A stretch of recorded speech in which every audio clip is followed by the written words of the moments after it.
Welcome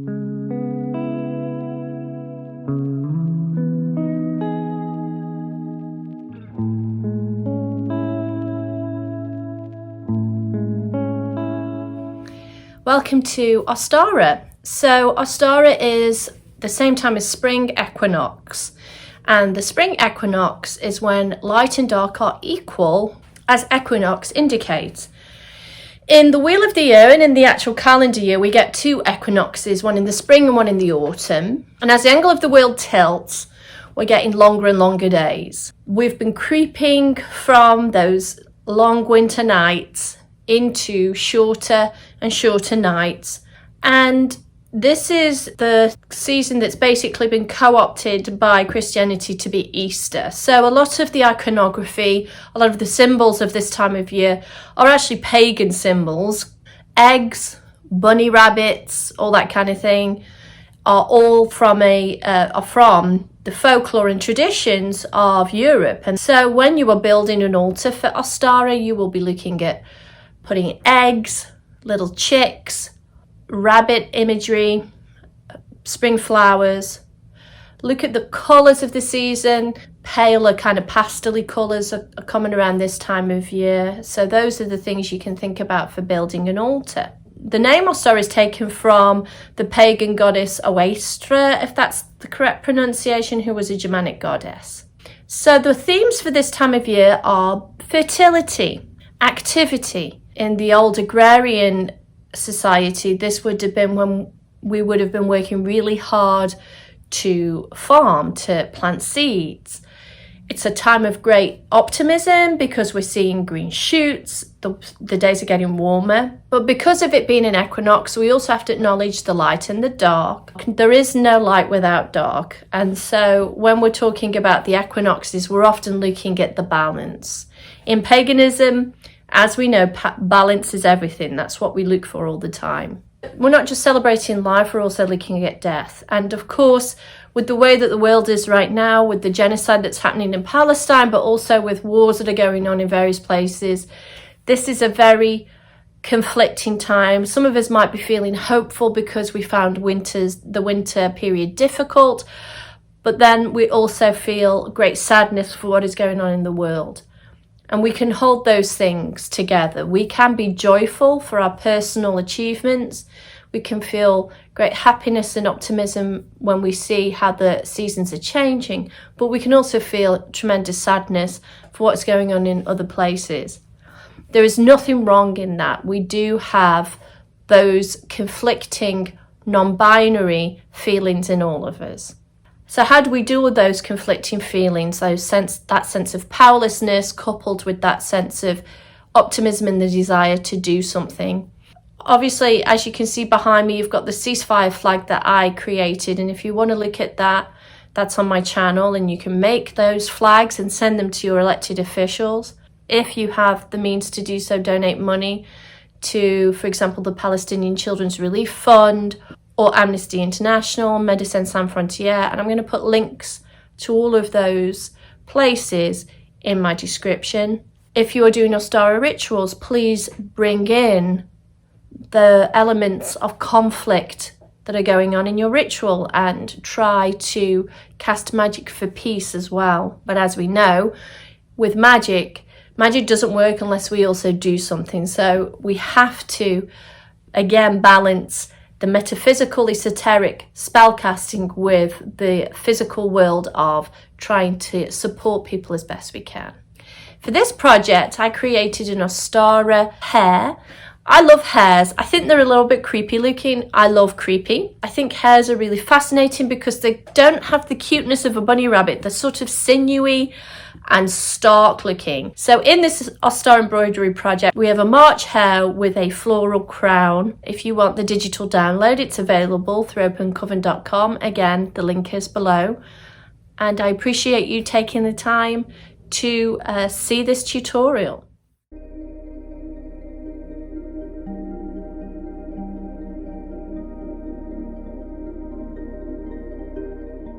To start with, you'll need to transfer the design. I like to use my iPad for this, turning the brightness up to the top level and then using a pencil to trace a design onto my fabric.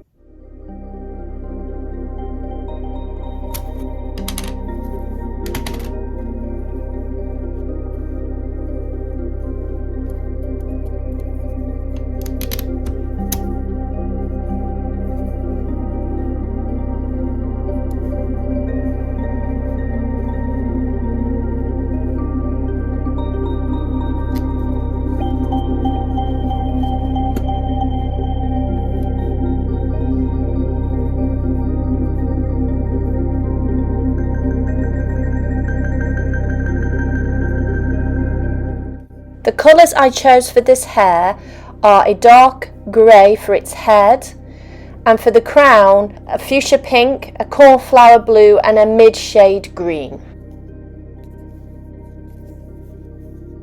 Use backstitch for the outline of the hare, as well as the outline of its eyes, the mouth and the outside of the ears.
Use satin stitch for the nose of the hare and the pupils.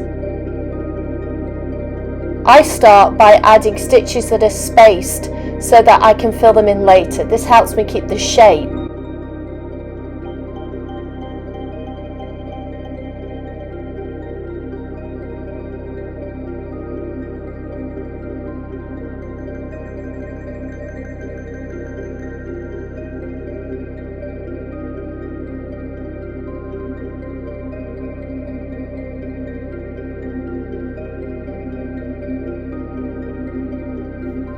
For the furry details on the inside of the ear, use split stitch. This gives it a nice texture.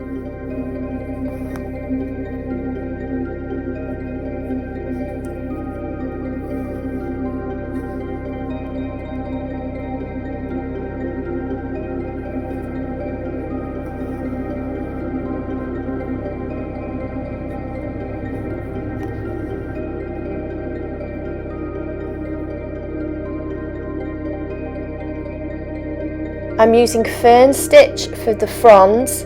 If you want to know how to do fern stitch, you can buy my stitch guide, or the instructions are included with this digital download.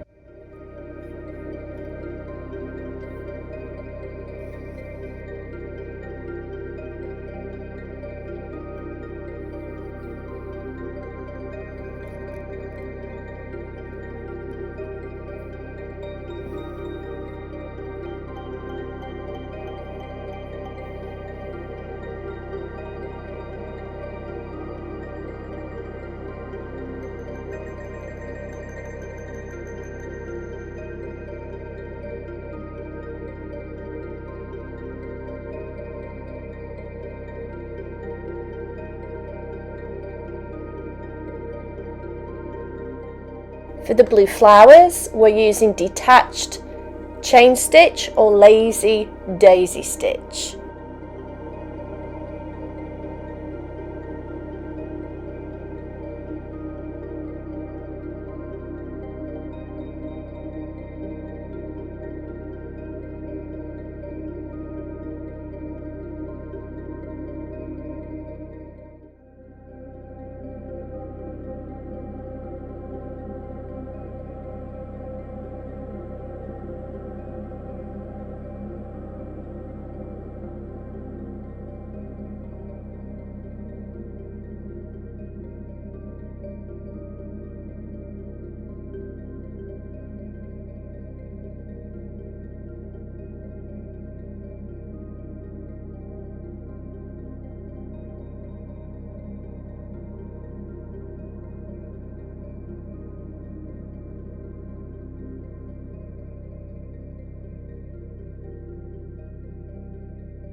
Finally, the large pink rosettes are made with woven wheel stitch.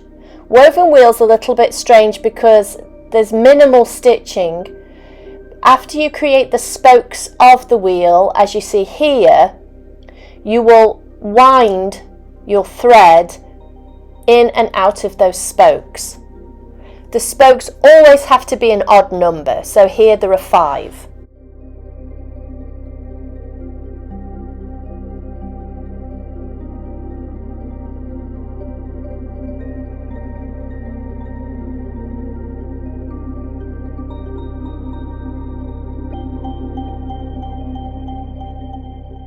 When you've stitched your spokes, you bring your needle up as close to the centre as possible and then start to weave your thread over and under, then over and under, alternating every time.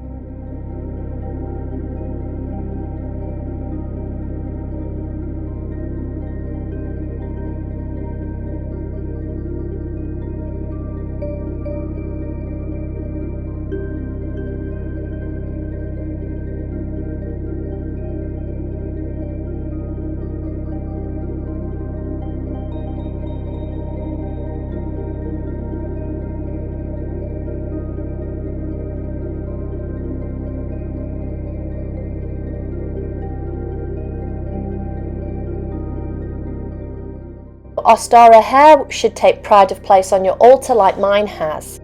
You'll see that my altar is pretty minimal. I always prefer rustic, foraged items where I can. Here is an egg-shaped rock that I think looks really good.